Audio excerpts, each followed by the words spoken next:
Mayat order makanan. Pada tahun 1989, kes ni adalah satu-satunya kes yang disetujui oleh pihak berkuasa Hong Kong untuk dilabelkan sebagai kes paranormal atau dipanggil sebagai supernatural.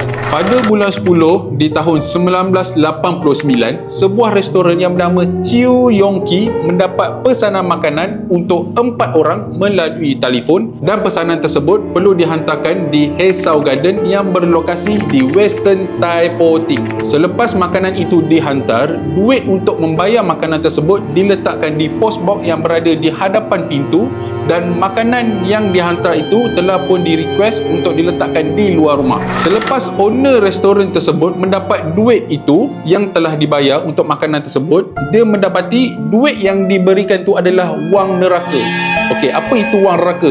Wang neraka ni adalah mengikut kepercayaan orang Cina adalah duit yang untuk dibakar buat orang-orang yang disayangi yang telah pun meninggal dunia untuk mereka gunakan di alam lain. Selepas owner restoran tu mendapati duit yang diterima itu adalah duit wang neraka, dia merasakan adalah mungkin ini adalah prank ataupun tipu muslihat oleh customer tersebut.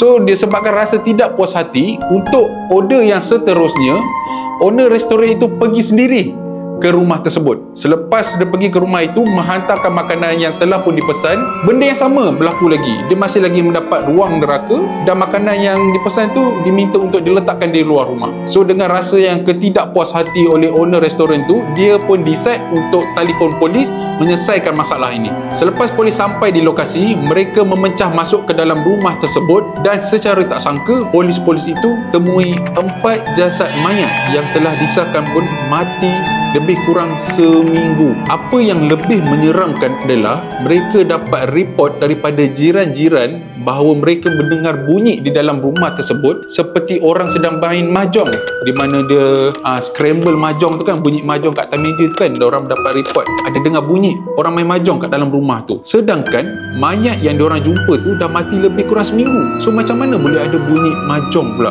Apa yang lebih menyeramkan dan lebih mistik apabila mereka dapati duit wang neraka yang telah diterima oleh owner restoran tu mempunyai cap jari mayat tersebut. Dan setelah mereka buat autopsi, mereka dapati di dalam perut mayat tersebut mengandungi makanan yang telah pun dipesan, dan makanan tu telah pun didigest lebih kurang dalam 2 hari. Sedangkan 4 mayat itu telah dikenal pasti mati lebih kurang dari seminggu. So macam mana makanan yang telah ada dalam perut mereka tu boleh ada dalam perut mereka baru saja 2 hari, sedangkan mereka dah seminggu lebih mati? Disebabkan kes yang berlaku selepas dibedah siasat, tiada jalan penyelesaian untuk kes ni. So pihak berkuasa mula berasa takut dan mengisytiharkan untuk kes ni tutup. So sampai sekarang masih tiada siapa lagi tahu bagaimana perkara ini boleh terjadi, bagaimana duit itu boleh diberikan, bagaimana makanan itu boleh didigest, dan bagaimana pesanan makanan itu boleh dibuat.